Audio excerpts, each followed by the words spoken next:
Well, hey there, everybody, and welcome to another episode of, you know what, never mind. It's, sorry, it's supposed to be episode 100, and it's fashionably late this Savannah, I guess, so we'll wait a minute, I guess, sorry. I'm here. Is your image frozen? I'm in your house. No, you're not. Yes, I am. What the hell are you doing here? You weren't supposed to be here. Well, I mean, fine, hold on. But through the magic editing, whoosh, bigger screen, and I guess I'll cut here too, because now we actually have to do like a real setup. Oops. Yeah. Give me the big bucks, to be honest. We will move on to song number 3, the title track itself, Scary Monsters and Super Creeps. Okay. Now, I hope you know what I'm talking about, because if you don't, I will sound like a nut. The scaling down sound that intros this song sounds like a barking dog. Yes. Now I want to make a Kids Bop series, but with dogs. Oh, you could do what they did with the Jingle Cats. Yes, but I would like to sing like a Cardi B song, or like not sing, but have it done with just computerized dog barks. Oh, you could do like, what's that big hit? WAP or whatever it was? Yeah, that was the one I was thinking of. Wet Ass Puppy. There you go. I just give you a free song title. Quit my job any day now. Bark, bark, bark. That's some wet ass puppy. Macaroni in a pot? That's a wet ass puppy? Okay. Oh my god. Okay. You will get 30% of songwriting credits. All right. I got to get my royalties in there somehow. I like the guitar solo. It felt like another voice, and it wasn't flashy at all. But like you said, it didn't feel long at all. It, for me, had my attention the entire time. I think it is a good start to the album, and I give it 4 Coors Lights out of 5. Yes, we are doing this again.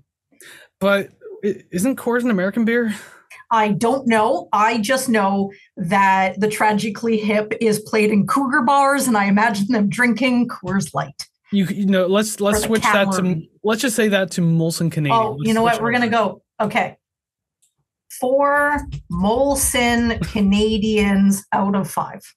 Perfect. I like that I can hear you typing over. I can hear the bassy thump because it's going through the microphone. So when I put that, I'm going to leave that in the episode, and people are going to know that you really indeed changed your note on the fly. Of course I did. I want to look back and go, good job, Savannah.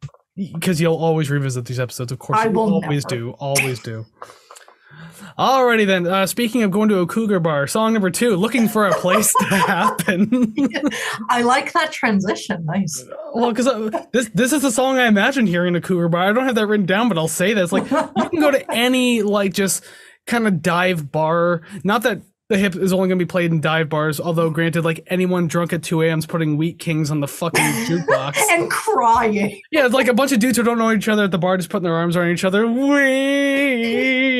Kings.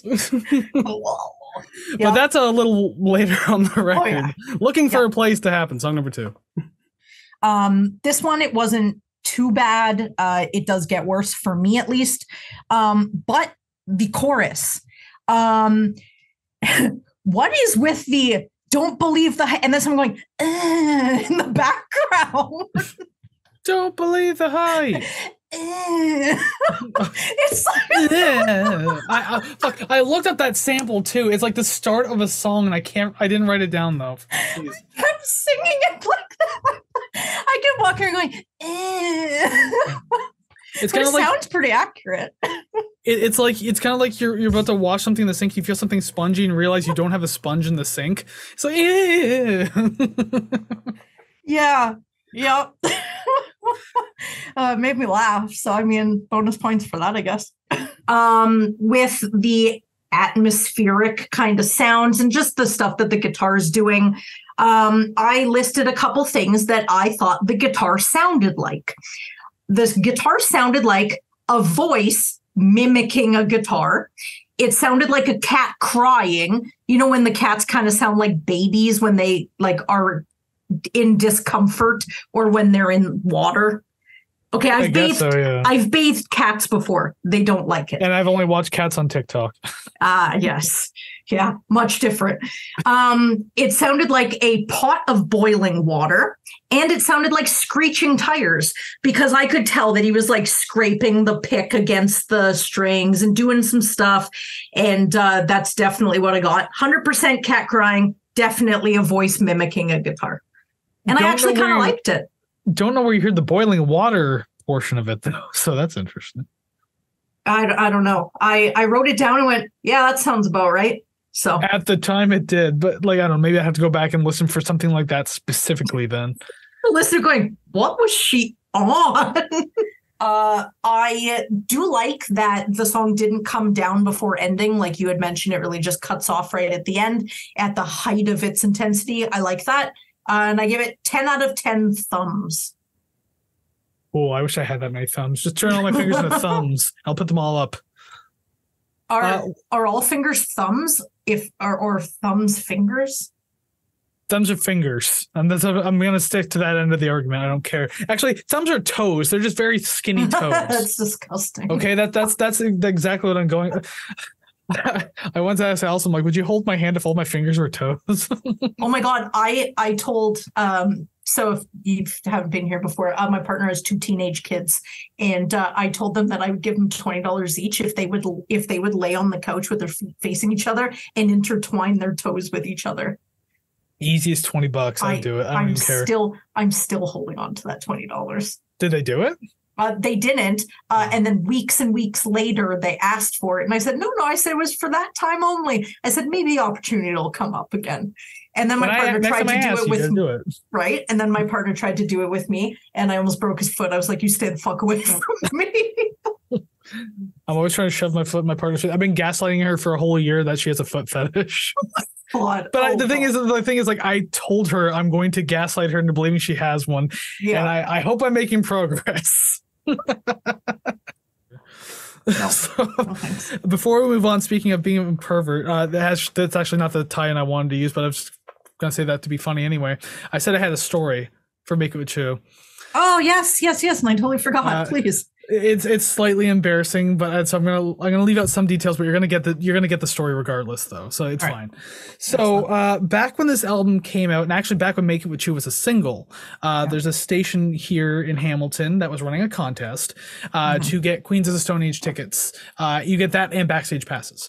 Now here's the kicker, though. I already had tickets to that show, but then I was like, backstage passes, you say? Sure, why not? Yeah. So yeah, of course I answered, and then I was chosen, and I was like, this is fucking awesome. But then so I go to the morning of, not given many details.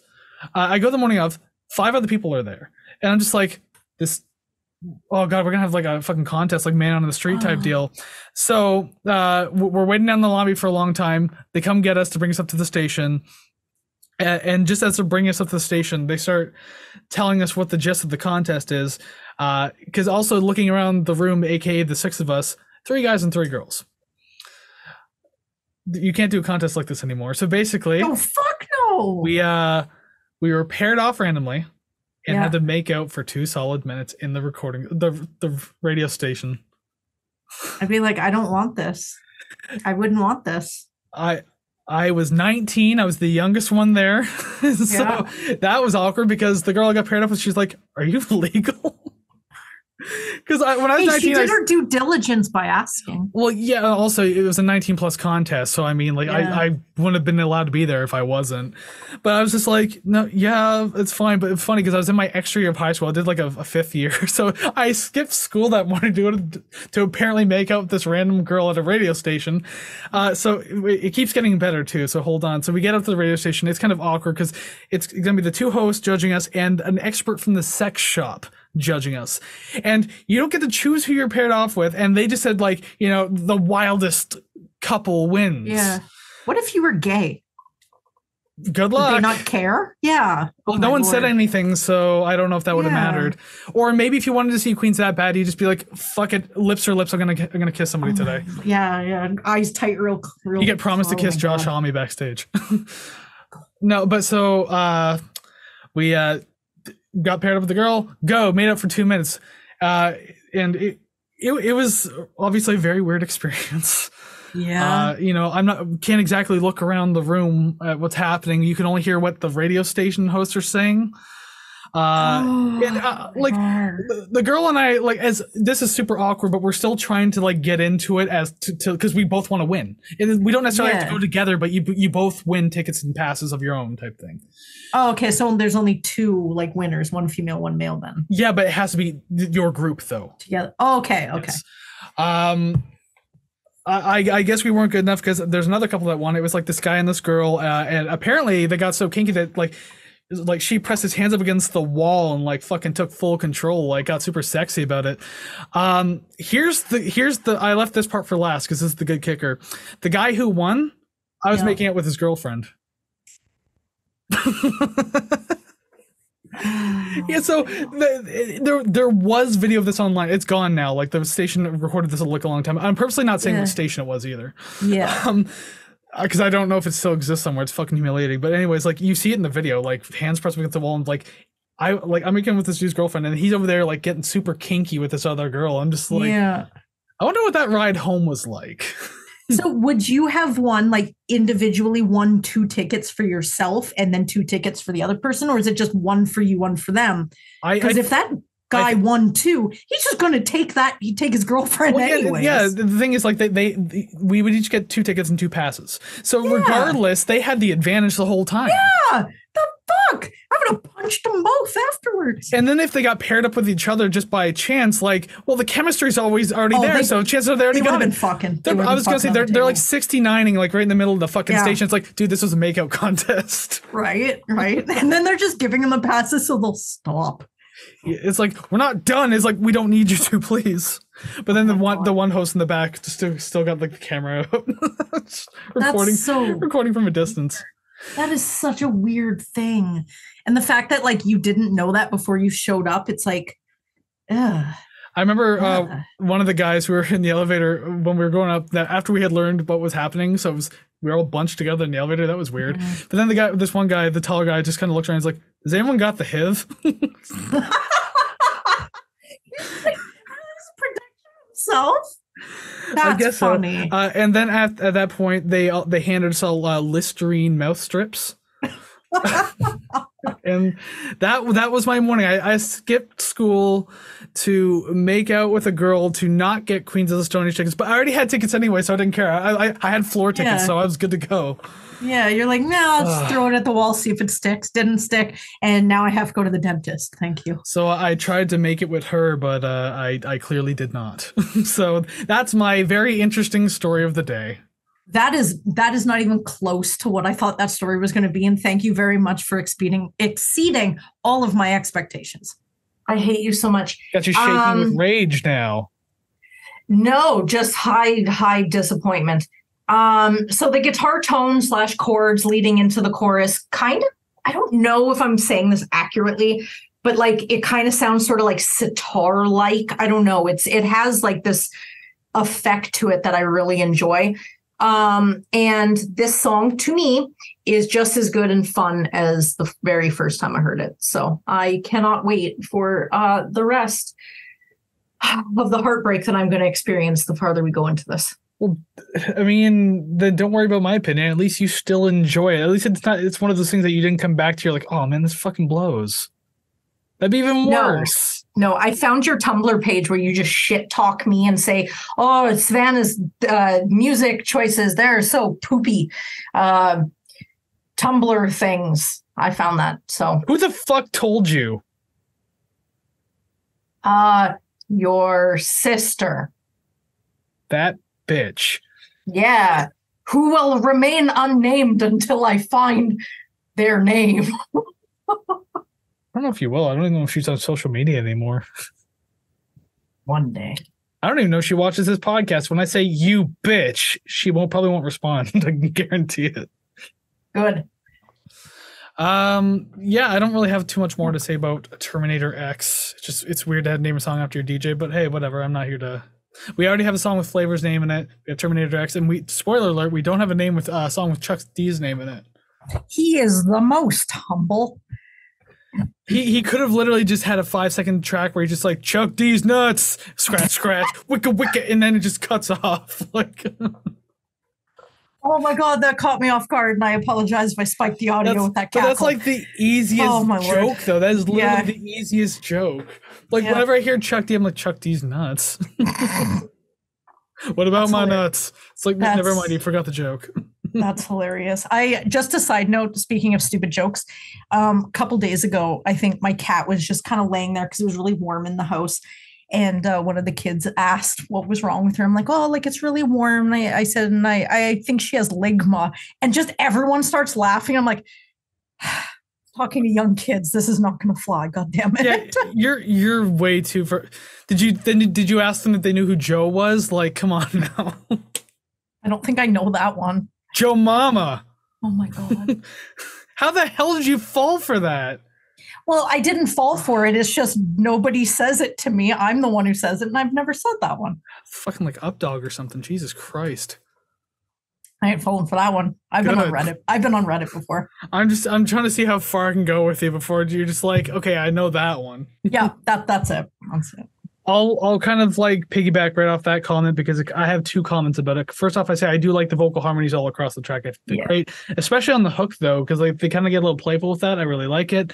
It's just a minor piece of the song, but it adds like a lot of flavor to it. So it's definitely something to appreciate. And then the ba ba ba ba da ba ba part. It's that I think that's really fun. I really enjoy it. It's a great sing along moment. Super feel good. I can just imagine jumping around in a crowd a little bit and just doing that along with them. And so it'd be really fun. I like the guitar riff through the verse. It's not bad. It just feels a little flat. Like it doesn't feel like it has, audible substance to it.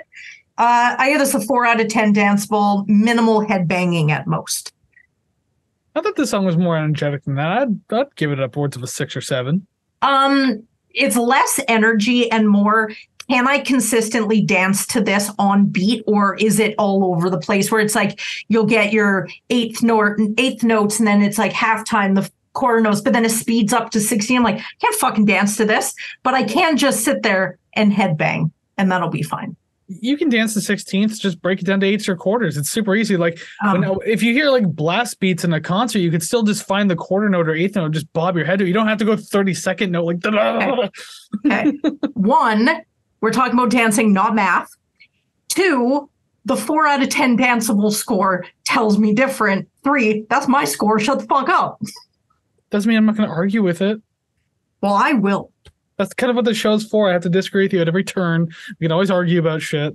Maybe 4 episodes from now, I'm going to bring this one specific point up, and you're going to be like, I literally have no idea what you're talking about. I didn't say that. I just gaslight you into like I gaslight you into oblivion. Just like you're insane. You're actually insane. Then I take down the YouTube video. I put it back up like altered. It's like, sorry, there's technical issues with that one. Right? Crazy. Anyways, here's the redux. And then I go to it. I'm like, see, it's right. No, you're right. And then it's this whole, it's like some whole, like a mental, it's like this mental Truman show though, where everyone in my life is setting me up and just lying about reality. I would love if this was the show that you had to find that out on. Rate the Record is your Truman Show. I love this. I'm the actor where it's like the dude on the moon is telling me shit, like Savannah's catching on, so then I could be like Truman walking with a 6-pack or whatever. Fucking, I don't know. It's been a while since I've seen that movie, but there's some things about it that make me laugh that aren't supposed to be funny. Oh my God. Just the dude panicking, kicking his way into the house and then just opening the basement. Come on, buddy, wake up. I got a 6-pack. He's like fucking tearing apart the basement. I'm just like, God, this is dumb. I like it. Oh God. I enjoyed the tempo and pop feel. There was not much that really stood out to me. Like if I thought about it, I think I could only think of the song lyrics, not really the melody or the vocals in general. I found this song just sort of generally and genuinely shallow, whether in sound or topic or anything. It was just, I don't know. I could leave it. Take it or leave it. I could leave it. Okay, yeah, fair. Because I mean, like, I wasn't super hot on it either. I thought it was. Still thought it was fun. I mean, there was upbeat energy to it, so I didn't mind that. And just being just like slightly over 3 minutes made it a pretty easy listen, I guess. But yeah, this probably isn't one that I would come back to. Yeah, If it's on, I won't change it, but I wouldn't like choose this song. Yeah, if you were across the room, you're like, not worth it. But if you're standing next to it, you're like, no thanks. Well, I'm also so lazy that if I was like listening to it on Spotify and like I'm laying down, my phone's next to me, and it's like I could just reach over to my phone and like change the song, but I'm just like, whatever. It's almost over. I'm not moving today. Bed sores, sure. Changing the song, I don't know. Is it Ratitude? I might. Oh my lord. It's okay to pick on that one because again, like. In the same sense that I say, like, it's almost impossible for me to think that we'll ever S-tier an album. Yeah. It's hard for me to believe that anything will go lower than Ratitude unless we do it on purpose. Yeah. Like, I mean, maybe someone can... I can't even... Maybe Ratitude was a good album. We were just so inexperienced that we shit on it completely. Maybe we should redux that one. I kind of went back to it actually not too long ago. And I was like listening still to it, shit. and I was like kind of like looking at my scores and everything, and I was just kind of like, no, this still suits. A lot of this is kind of boring, and the good tracks were all right, but they're not anywhere near enough to save anything. I just imagine you making a video of you just thinking about reduxing the album, and all it is just a shot of you putting on headphones, a shot of your phone playing the first song, and then a shot of you hurling your phone into the garbage. Now, if I actually wanted to get rid of my phone, I would probably consider that for like a TikTok video or something. Oh my god, that's funny. Maybe I'll do that. Do you have a spare electronic just to say Arrivederci to?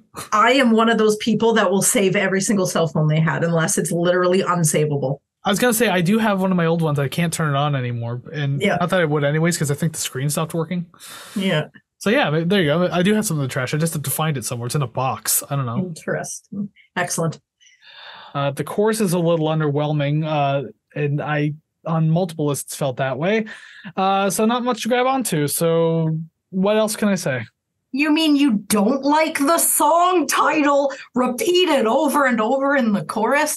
Maybe this is why Weezer sounds like they do, because Rick Ocasek produced the Blue album, which I alluded to last week in the spoiler. But like their choruses are just like, here's a song title, here's a song title, here's the hook, please don't forget about us.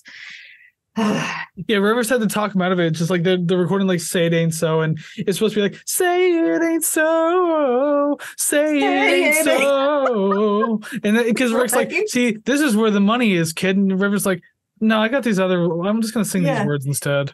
And he just takes the entire notebook of lyrics that's the size of a phone book, just inches thick, and just rips it in half and goes, "All right." And that's where we got Ratitude. And then I just, yeah. I just imagine Rick Ocasek sitting there, and then they're like recording Buddy Holly, and it's like, Buddy Holly, Buddy Holly, Buddy Holly. It's just like, Rick, can we do maybe another take? Wow, that one was great, guys. Just one more take? Yeah, sure. If you want some B-roll, why not? Like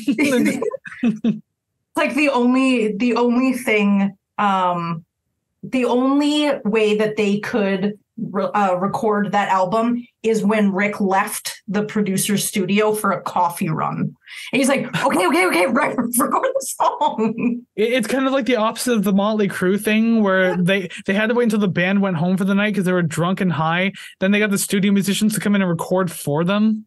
That actually happened? I don't think that is like a notable story where like the band would come in during the day completely hungover or high or drunk, fucking slurred their way through everything. It sounded like shit. So overnight they got studio musicians to come in and re-record everything. Then they'd show the band those takes like, oh, that was pretty good, blah, blah, blah. So yeah, I mean, obviously they don't credit the studio musicians, but it's definitely them.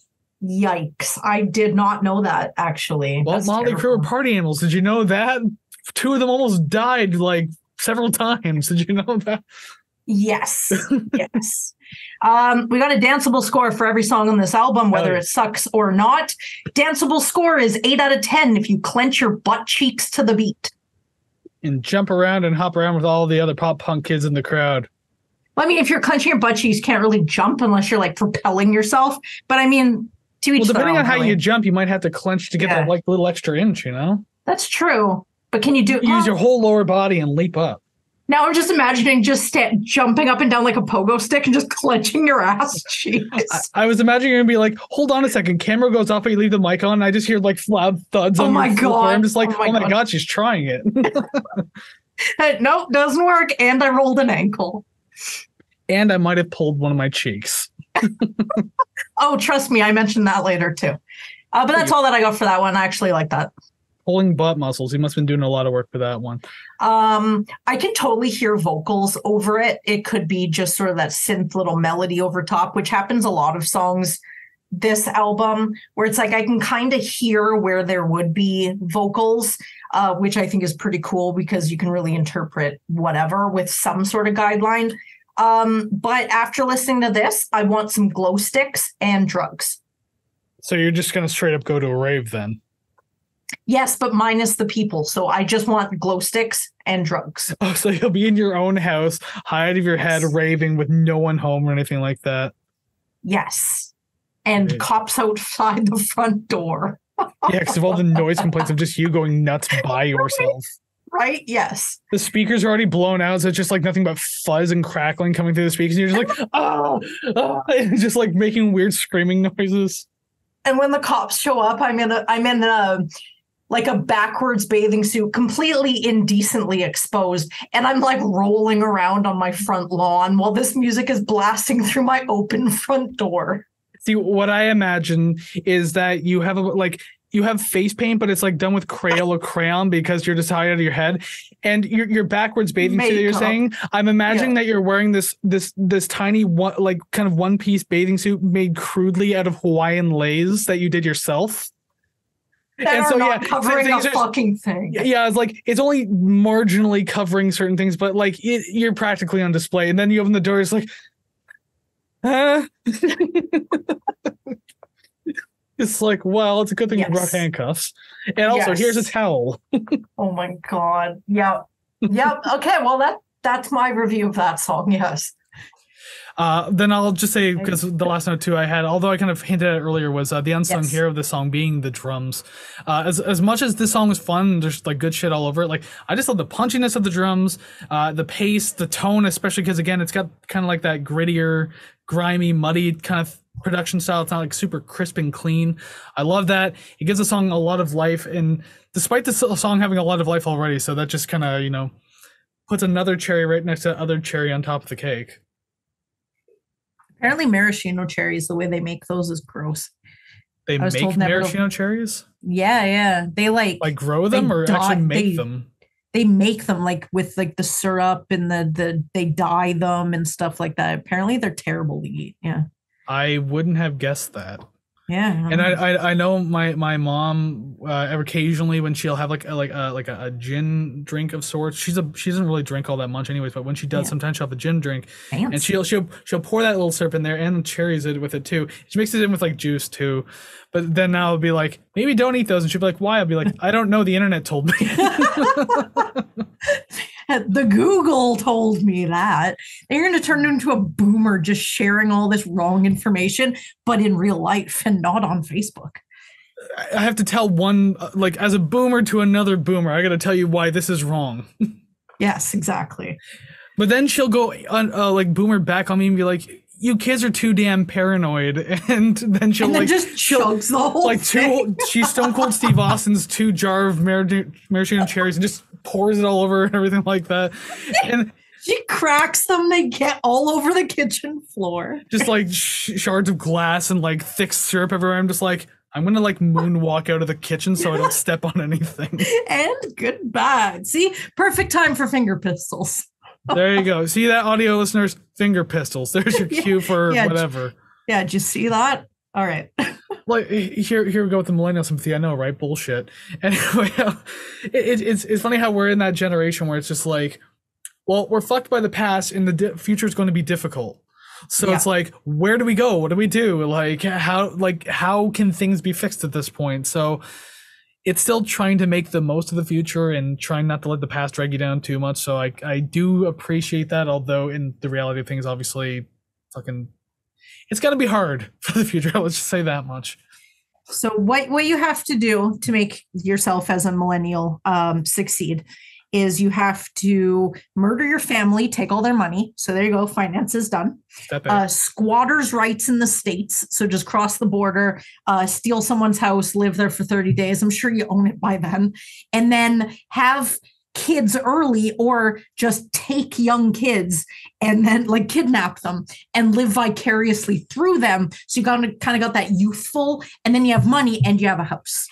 So really you have everything that we currently don't have. Also, maybe subscribe to some sort of like comedy TV service, because that's literally the only joy you're ever going to feel, because currently millennials have none. So. Well, you also don't have to kill your parents. All you can do is wait for them to go on like a 1 or 2 week vacation, get to their house. If you're there for at least 2 weeks, that's when squatters' rights kick in. So then you can have the locks changed, it wouldn't matter. And everything in the house you can liquidate, therefore making money that way. Your parents are still alive, they're going to hate you, but who the fuck cares, because you literally just robbed them blind anyway. So you don't have to murder anyone, kidnap kids. Like, listen to you being fucking evil. I mean, mine's not much better, but still. Oh my God, I'm going to cough my face off. Well, I'm just trying to find the more legal loophole version of this. I just imagine you're like early to mid 20s. You're visiting your parents because you no longer live at home. Your parents go out to go grocery shopping, say, you good to stay? And you're like, yeah, cool. And as soon as they leave, you change the law. Yeah, like already start putting their shit up for sale on like Facebook Marketplace, Kijiji, eBay, You've wherever. Been taking pictures of it for weeks beforehand. In plus side, if you know where in the house, if they have something for valuables, you know exactly what it is. Like that jewelry case that's hidden there somewhere, like that shoebox that has like fucking rainy day stash in it. Like you're good to go. That is very funny. Oh my God. Liquidate. I'm glad you're on board. Liquidate the entire inside of the house. Sleep on just a sleeping blanket on the floor for a while until you can build up like more shit for yourself. Good stuff. Because God forbid you save the stuff that's in the house. You like liquidate their couch for the money to buy a couch. Hell yeah. Just a cheaper couch. You're basically taking everything in the house, selling and downgrading it all. So it's like you're actually making a profit on living like shit. It's awesome. What us millennials deserve. Less than appropriate. That's all our future's going to be. So get used to it now while you're still in your planning phase. Oh my Lord. Make sure you start cutting off ties now so that way it's not more emotionally scarring when you have to like damage your entire family. This one feels like it could have been far more atmospheric and interesting, but unfortunately the entire song's pretty weak as a whole. Yeah. Not a whole lot of good things to say about it. The rapping kind of sucks. Slim Kid's lyrics are mid as shit.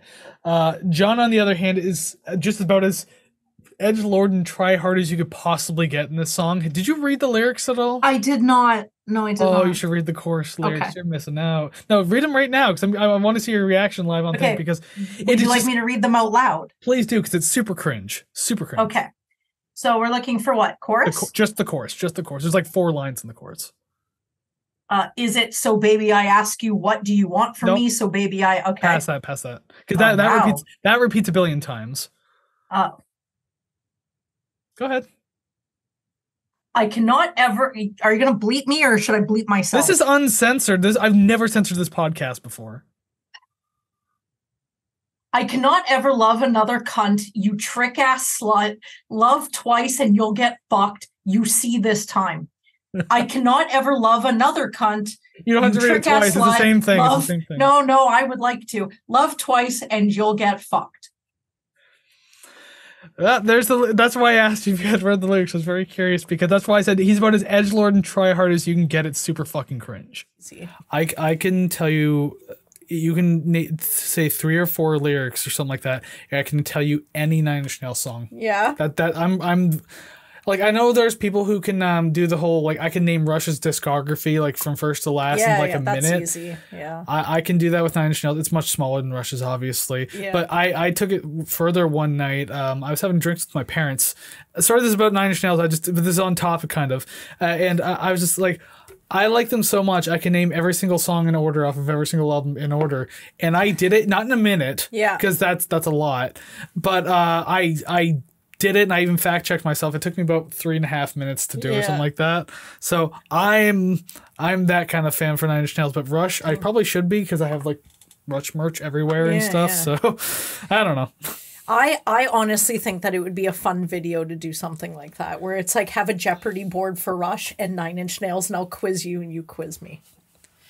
Does someone want to set that up? I will. I'll make a Jeopardy board. Yeah, but you can't make questions that I'm supposed to ask you. That's true, and That's not fair. I couldn't do Nine Inch Nails questions because I have no idea. What's Trent's real name? It's like, that's the hardest question you have, really?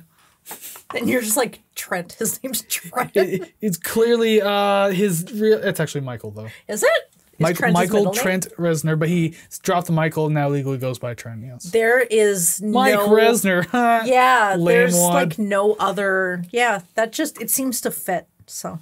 Yeah. Interesting. All right, well, we'll move on because we're talking too much about Nine Inch Nails. Yeah. That's like another favorite band of mine, so why wouldn't I talk about... We'll talk about Rush. But we'll move on to song number 4, Cinderella Man. Stop flashing the camera. I can't. You say you're like, oh, I love Nine Inch Nails. I go, I love Rush. I'm Rush Man. If I did this, you just see chest hair, so I'm not going to do that. And you're like, and I do not. And I ripped my shirt. And I don't have an NIN right in the middle of my chest hair, so I can't do that. Oh my God. Imagine doing that. Not only do you sacrifice the shirt, for some reason you felt the need to rip it off in front of me, and you shaved NIN into your chest and hair. It would be fresh too, because like, you know, I can grow hair pretty quickly. It's all red and bumpy. Oh yeah. Got those like weird red stubble marks and everything like that. And like, I'm just doing this for like every 2 minutes on the podcast. Why is your nipple bleeding? Oh. I was trying to do the box around the NIN and I accidentally cut my nipple. So just ignore that. Why are you looking at my nipples, huh? Fucking gross. See, these jokes take on a whole new meaning when we're actually in person now. Oh my God, I am so grossed out. And on the edge of my seat because I have no idea what's going to happen. Except for the part where we talk about Cinderella Man. Okay. I just want to point out a thought that I had for this song. It's just about the part where he sings, "The world's a subway." Now, I want to start this whole thing by saying, I think him saying the world's a subway, he's using the submarine sandwich shop Subway as a metaphor for life. Whereas you can make all the decisions in your life and be sure of everything, but you can't guarantee you'll get what you want from it. He's very insightful. I was going to say, so you mean life sucks? Yes, because you make all these decisions, but it only takes one person at Subway to mess it all up. I'll say it. I don't care. Like I don't mind Subway. I really do. People hate it, but like, first off, they're the only place that has gluten-free buns, and I kind of need that since I'm celiac. But second off, it's honestly not as bad as any other sub shop. Like, I don't know, Quiznos is fucking overrated. Mr. Sub kind of blows. That's like plain Jane boring shit. I don't know. I love Subway. That was my first job, and I worked there for like 2 years. Oh, you were a sandwich artist. I was, and I am highly critical of the sandwiches they make now. Because you know the secrets. Right? Yeah. Don't suck. And their sandwiches are delicious. Mr. Sub, I like only because they offer pineapples, but that is just a hot take I'm not willing to defend today. You mean like, okay, I won't argue about it, but pineapple on the sandwich? Oh, yeah. Yeah. I would get like grilled chicken. So it was kind of like what I like on a pizza, but in a sub. I wouldn't even complain anyways, because I like pineapple salsa. So, I mean, like that freaks people out.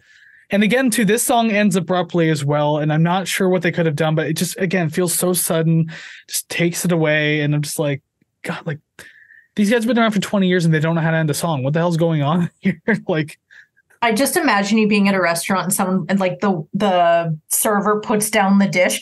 You go to take a bite with your fork, and then like the busser comes and takes it, and they're like, "Thank you," and you're like, the fuck? Where'd my food go? And that's every time there's an abrupt ending. You're like, I got nothing. Or at the very least, I get like a bite or two. So that way I get the taste of the food. I'm starting to get into my meal, and then it's just boom, gone. And the meal wasn't necessarily fantastic either, but it's like, well, I paid for it, so I'm going to eat it. But then, the best boy's just like, I'll take that. And I'm about to sip my coffee. I'll take that. What the? I'm staring intently at my water, whether or not I should reach for it, because I'm just like, am I going to get fucked over here? I'm glad we had the same image. This is my entire view of the album at this point. A very bad restaurant experience. I'm gonna like mix this up in my head. I'm gonna go on Yelp and give this album a bad review while like under like a Boston Pizza like page review or something like that. Nothing against Boston Pizza. It was just the first restaurant to come to mind. I gotta throw that out there. Oh my god, that's hilarious. I like it. But before we move on though, first off, do you have any other notes? No, that is all for that one. Cool, because I have a story. I have a story, and it involves Channel Zero. Oh man, I don't even. How long have you been in Hamilton for? Since the end of 2016.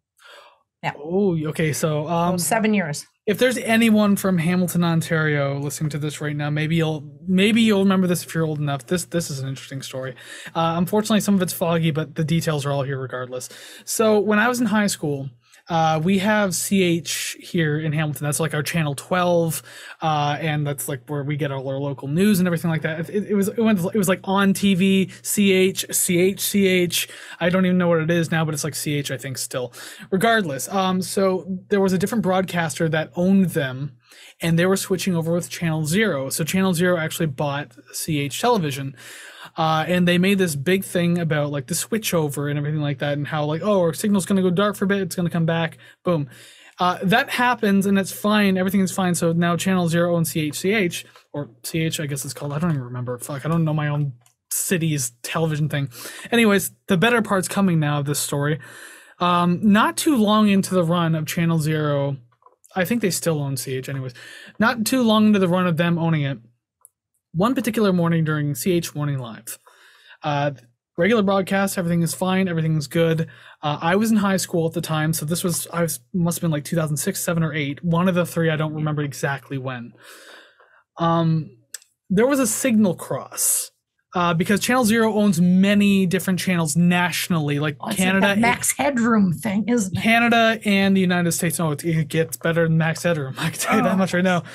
I don't think this was a hack signal. I think this was a gigantic oopsie, and you're going to find out why in a minute. So basically what happened, signal cross, news disappears, hardcore gay porn pops up on Channel 12 like 8:30 in the fucking morning for like a solid 3 to 5 minutes.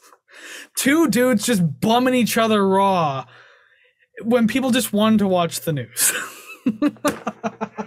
Really? This is a true story. You can look it up too. Yeah. It's 100% true. And like the people behind the scenes were like, it felt like a fucking eternity. Oh my god. I wasn't watching directly at the time, but I heard like an hour after it happened. So like they were releasing a press statement saying like, we are so sorry this happened, big mix up, blah, blah, blah. So obviously Channel Zero owns like a porn station or something like that, because two dudes bumming each other real good at 8:30 in the morning was on your TV screens while you're having your coffee, having your breakfast, getting ready to head to work. Oh my god. I want to say I wish I saw it, not for the sake of watching it, but just because that seems like so fucking historic. It's like you were there. Okay, so I just looked this up briefly. Thank God I got the proper thing. So that it is an article from 2012. Oh, is it? Wasn't that long ago, but there is also another one from 2015 that says gaffe marks second time in 3 years pornography was aired instead of news. So it had to have happened a second time. Okay, so maybe it was 20. So I wasn't in high school at that point. Maybe I'm mixing up with something else, but maybe I think I was like getting up and getting ready for work or something like that. And then I heard about that. I said some of the details were going to be a little fuzzy, but it definitely happened. It was real. People watched butt stuff happen for like a solid 3 minutes, no pun intended. Dang. So that's my. So you wonder why she watched Channel Zero? Maybe she was like curious. I don't know. And fucking Flav's in this like, you're watching that garbage, that trash. Don't be homophobic, Flav. Come on now, it's Pride Month. Yeah. Wait until July. No, I'm kidding. Fuck. All right. Well, yeah. That I was so excited to tell this story. When I found out that the song She Watched Channel Zero was on this album, it's like, I have to tell this story. I have to tell this story. I'm going to do a little bit of research and see if anybody I know. I have to find out what video was playing. Oh my God. I'm going to have to like check it out maybe. Just to, not, whatever anyways. It's for validation. I just want to make sure you're telling the story correctly, okay? Just imagine your partner walks in the room while you're in the middle of a particularly graphic scene. Yeah, and then all I get is, yo, turn that up. And I'm like, no, what is happening? Like, you're kind of like staring at the TV and research. You're like staring at the TV in disbelief, and then just like, he kind of plops down next to you quietly and just does one of these leans in and looks. And leans even closer. And that's the only reason why you know, because all of a sudden you see this face kind of slightly past your, No dancing to That's the Way, huh?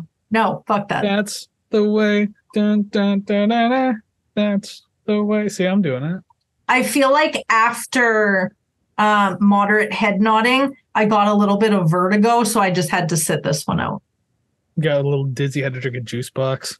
Yeah, exactly. Eat half an apple. Yeah. There you go. Oh, I ate the whole damn thing. Don't let it rot. Don't let it I used to eat the core, and then I realized how close I was to choking so many times. Wait, you would only eat the core? No. I used to eat the core because I used to do a lot of like walking to and from work.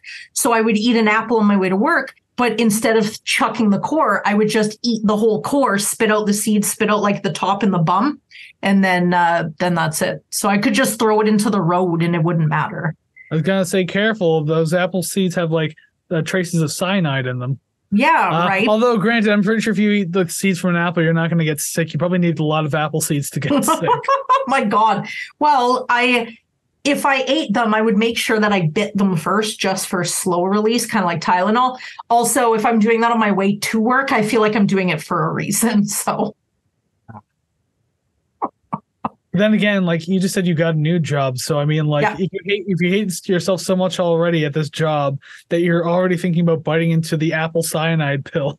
No, I haven't started yet. I start next week, so we shall see. You're already talking about cyanide pills. You're already on the up track right here. Moving on. You haven't missed a day of employment, have you? Oh, so many. When's the last time you had a job? I don't know. It's been so long. Song number 10. God. My God. Long. I don't like how that works. They've actually all worked so far. It's good. So you took a little bit of time off just so you could write down some really good ones. I bet you have like an album 7 weeks from now and you have all of your introductory puns for the song titles. Oh, I wish. You just sit there and you're like, I'm going to get her. And then, like, someone comes to your door, Chris, are you sure you're not going to go to bed? You're like, no, I got stuff to do. And you're writing all your chicken nuggets already. Leave them at the door. And then I forget they're there. And then I piss into a Pepsi bottle because I don't get up to go to the bathroom. Oh, c'est la vie.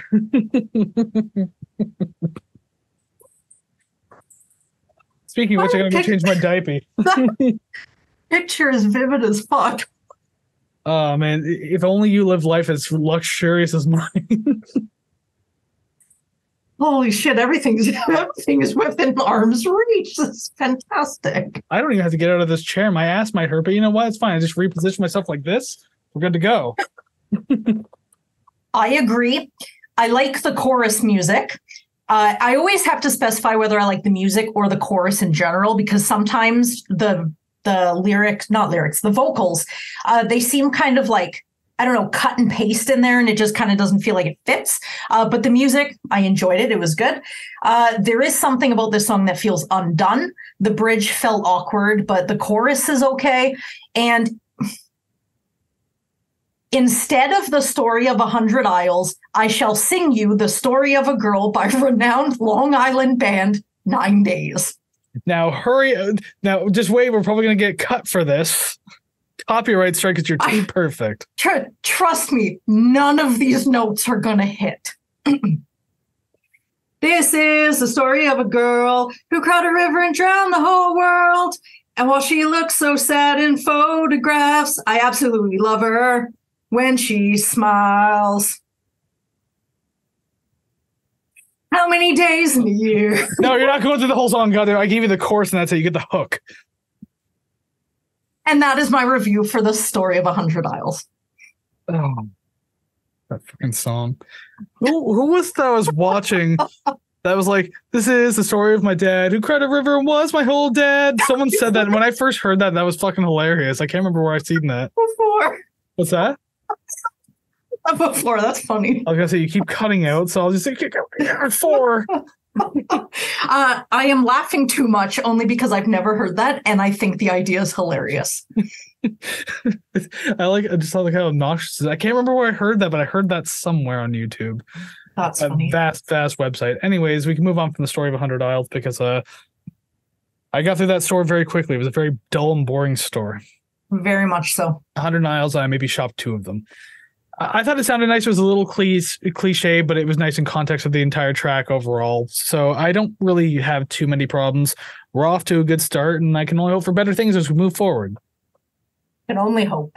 Well, then again, I mean, like I've heard most of the album before, and like I've been fine with it. But just it's been a while since I've had to sit down with this album. Let's just say that much. So there's a lot about it I didn't remember. So hopefully it lived up to the expectations. I was going to do a stupid, it's been a while. Then I realized that was Stained. That's not Nickelback at all. Yeah, but they were kind of all in the same wheelhouse. Right. Yeah. Nickel of a Theory, Creed, Stained Man, whatever. I don't know. Yep. Wait, was it Theory of a Nickel, Creed, Default, Stained Man? Something like that. I don't even remember at this point. They were all the fucking same thing. It's about right. It's about right, yeah. I watched Flavor of Love, so I'm going to say probably not. Which is like deteriorating like your brain cells like 1 minute at a time. This is why I do this. Because the only reason why you agreed to this podcast is you watched Flavor of Love in 2006. Pretty much. I am the disgusting pop culture knowledge where you are the analytical patient one. And I sit here going, I hate this, I hate this, I hate this, I hate this. Please put on Bands Reunited. Thank you. It's another VH1 show. I watched 2 seasons of The Osbournes, so I've also watched bullshit. And I watch Hogan Knows Best, so my brain is bleeding out through my nose. I think every orifice has dropped blood at this point for me because I watched half a season of Gene Simmons' Family Jewels. I watched so much of that because the thing is, like, so cute. There was you would say that there was something about having a hate boner for Gene Simmons that I was like, I needed more reasons to hate this man. So I watched half the season, and by like episode 5 or 6, I was just like, if I see this man in public. Oh, sorry, no. Wait, sorry. Yeah, if you're gonna threaten someone, you have to say in Minecraft at the end of it. So if I see him, I'm gonna hurt him in Minecraft. Yes. There, now I resolve myself of all guilt. It was a joke, YouTube. Calm down. If I got within like even 100 feet of him, like 20 bodyguards would like just destroy me anyways. It doesn't matter. Yeah, and then they would swarm your body, and then they would leave, and you would just be covered in Kiss memorabilia and stickers all over your face, and I was gonna say billboard behind you strapped to your back. Gene Simmons would have like his face tattooed on my chest. Like I'd be unconscious and I'd wake up with a huge Gene Simmons right there. I was like, oh yeah. Oh man, does anyone want a skin donation? I'm good. Yeah. I don't need my left pec anymore. Yeah. Oh, we will give you $5,000 for every month you have that on you, and you're like, I would rather not. I would no thanks. I'd rather suck dick at a truck stop, sir. Thank you very much. For a little while it did, and then after a while it just got tiresome. I agree. Okay, cool. Then maybe we'll talk about that more as we go. But yeah, it's funny. Kind of another blanket statement. Although I will say, even after writing this note, I slightly disagree with myself, but still more or less agree. Because I wrote verbatim, I'm taken back to being a kid and never knowing what the hell this singer was saying. I'm in my mid-30s now, and I still feel the exact same way. Because, like, this guy in Articulation must be enemies. He must have been bullied at school by Articulation. He must have been like given a wedgie and hung from the basketball net by fucking Articulation, because this guy doesn't really have it. I have a response to that, but it is song specific. So when we get to the following song, we're going to put a pin in this and I will read you my note for that. Just wait till I put Dishwalla on the list. So just you talking about the incoherent lyrics of this, what I assume to be entire album, maybe one song you can really hear. I just wrote, good thing we aren't doing a lyric review because I really don't know what he's saying. It's a song you mutter through the verses until you just belt out jealous again when the chorus comes up. Well, I mean, you're supposed to, if you're doing a lyrical analysis, you're supposed to read the lyrics. You can't just trust a guy who, again, literally got bullied by Articulation, got a swirly in a toilet by Articulation while in elementary school. You can't just go by what he's saying. Jealous again. That's how I sing the song.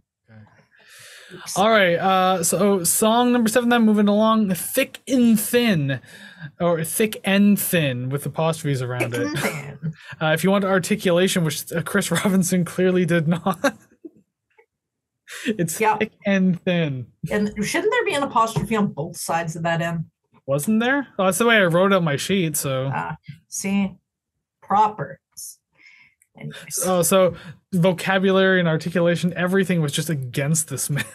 Well, to be quite honest, he was okay. So if the band started in 1984, and him and his brother are really the only constant members, I would assume that he was about 17 or 18 when the band started. You're saying he dropped out of high school to do music?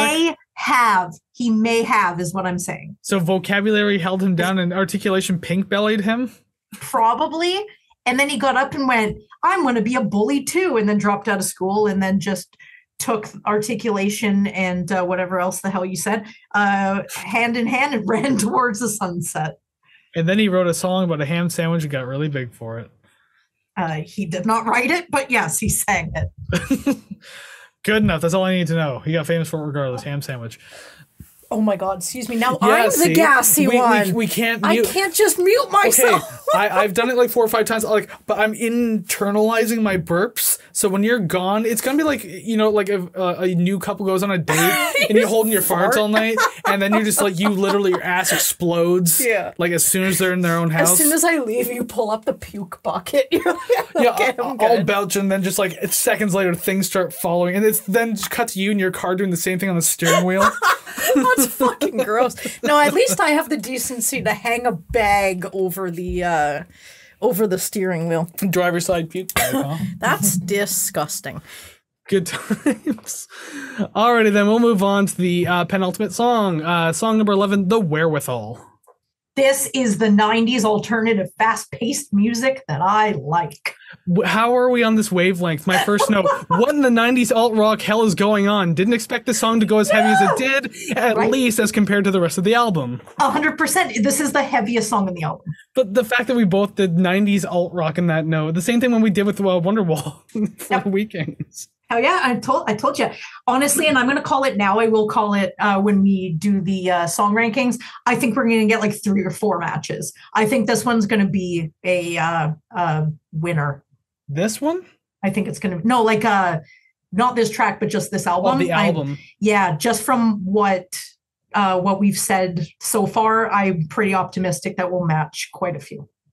I think we've only gotten one album so far in season 5 that hasn't had a match on it yet. And I think that was Public Enemy, if I'm not mistaken. We are doing very well, and I'm very optimistic because, the definitely sounds 90s alternative.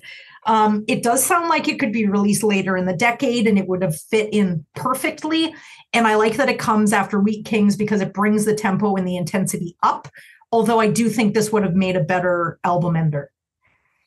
Yeah, actually, maybe not better, but good. Would have made it good. I do mention in the last song that I think Locked in the Trunk of a Car would have made a better album ender. Yeah. Yeah, I don't know. Let me out, and then the album ends. You're like, did he get out? I'm confused. No, he's being driven away in that car. He's gone, baby. And then the car's screeching, and then driving away, and then the album ends. Ooh. And then just in the very last second, as it fades out to the quiet thing, you just hear like a car crash down into a brick wall. I was just gonna say, hey, you wanna be producing partners, and then you really just killed it with that last one there. I think the Tragically Hip should have been a comedy band. It would have just made everything so much better. My God. But it's a band that constantly subverts expectations. This is what I get when I'm sick. I think of dumb ideas like this. You're probably all hyped up on like Robitussin and caffeine. Benylin, actually. Benylin and caffeine. You like pull out a 5-hour energy. Diabetics. Does it taste any? Well, no. Know if it tastes any different? Oh no, I used to take regular Benylin a long time ago, but no, it's still the same really strong medicine, whatever. But it's just sugar free, so it's safer for me to have. That's all. No brand endorsement, by the way. Benylin sucks, but if you want me to like it, pay me. I'm just having because it's the only thing that said diabetes on it. That's funny. Diabetes nuts. Okay, so this song keeps consistent energy throughout, which personally I would rate at a 6 out of 10 on the intensity scale. So it's not as like, you know, super crazy banging, but it's also not a ballad. It's kind of right there in the middle, a little bit of breath of fresh air. I bet someone has slowed this song down and turned it into like a ballady song. If they haven't, they should. I think that would sound good if it was like just tempoed down a little bit. We need to stop repurposing old songs. It's a trend right now, and it's fucking annoying. Oh my God, TikTok and their whole like house music 80s stuff. I can't stand it personally. I love it. Like, I love it. Especially when like music. There's that new kind of subgenre on TikTok now of where like you'll speed up a song and that makes it famous again. No, that's annoying. It is, but like that's what's happening. I was like, just listen to the song at regular speed. It's fine, I promise. And also there's no chipmunk voice. That's fine too. I was gonna say, check the sales for an Alvin and the Chipmunks album, and then you'll see. You'll see. Yeah, if they you guys tried. If y'all motherfuckers ain't like overbuying Alvin and the Chipmunks the Squeakquel on DVD, then you're complete posers. Okay. Is that what it's called? That's part 2. Yeah, I think the first one's just Alvin and the Chipmunks, but then the second one was called the Squeakquel. So if y'all aren't like selling that shit out on the internet and in your DVD stores and any flea market that might carry it for less than $1, then you're all a bunch of fucking posers. The Squeakquel, oh my God, I cough my lungs out laughing at that. You can look it up if you want, because I can just talk about a couple more notes. You can fact check me on that one. No, I'm good, but that is just a very funny name to me. I love that. It was either that or that was a joke someone made, but I think that's legitimately the name, though.